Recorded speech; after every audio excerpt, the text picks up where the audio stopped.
Hello guys and welcome to a new video. Today I am just showcasing my collection of gaming pop vinyl, Funko pop vinyls. And I've never thought about collecting pop vinyls. They just kind of get bought to me as presents, and I'm not complaining because they're actually awesome, but I've always been put off by starting a collection of them due to the addictive nature that I know a lot of my friends have had through. So yeah, I seem to have amassed a nice little mini collection now, so I thought I'd showcase them. Again, didn't buy a single one, they've just kind of been bought for me as presents, and they're sort of the go-to things they get for me, so it kind of just works. So first up, here is the Mega Man X bobblehead figure. This actually came as a double pack with Rocket Raccoon of all people from Guardians of the Galaxy, because it's part of the Marvel vs. Capcom double set.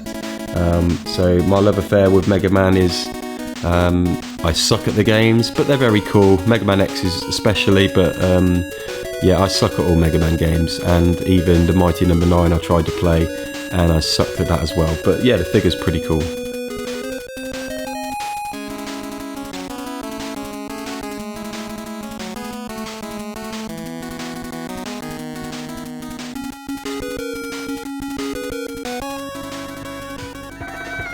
Next up, we've got one of the Crash Bandicoot series figures. I can't tell you which one this is, other than it's got a jetpack on the back. But yeah, again, really enjoyed the Crash Bandicoot original 3 trilogies. Owned them on the PS1, and obviously now picked them up on it as the Insane trilogy on the Switch. Not played so many of the later Crash games, but you know, he was always a decent platformer, never brilliant, but I used to think the graphics were awesome on the PS1, and that was a lot of fun to play.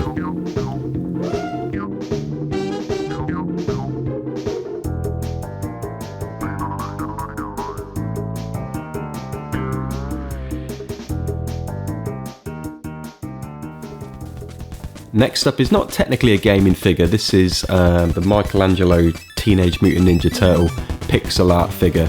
And I know the pixel art ones are an acquired taste when it comes to pop vinyls, but I had this one bought for me by my wife, and I just thought it was really cool. And actually Mikey was always my favourite turtle as a kid, so I've always had a soft spot for the Turtles, and I guess it kind of is a throwback to sort of the NES game series, and you know, I've got a lot of love for the arcade Turtles game and Turtles in Time and the original TMNT on the NES as well, so it's cool to have that in the collection.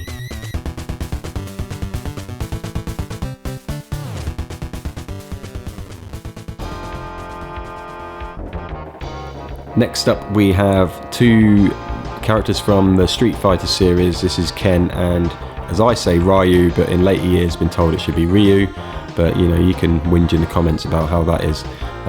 These, I think they were actually bought for me separately, and I think I got Ryu first, but I may be mistaken, so it's kind of cool to have both of them, because they're both maybe the 2 most iconic Street Fighter characters, because I think they were in the original game even prior to Street Fighter 2, so cool to have these guys. If I did see any of the Street Fighter 2 characters, as I seem to be gathering these, it might be worth picking up if they were cheap. But again, I don't actually buy these, they're always for presents, so maybe I should not go down that route.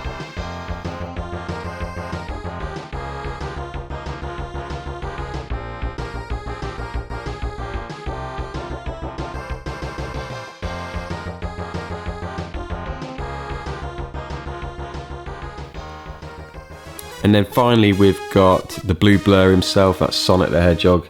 I think there's a handful of different versions of this available. I've got the one where he's holding one of the rings and wagging his finger like he likes to do in games. So again, I was always a fan of the old school Sonic, so Sonic Mania, when that came out recently, that was an awesome throwback, and not just a, you know, not just a throwback, just a great game in general, so a lot of new generation are loving that too. So Sonic is on somewhat of a resurgence, and I think it's the 30th anniversary this year, so hopefully they'll do something big for that. Well, I've got the movie coming out. Cheers for watching, guys, and I will catch you again soon.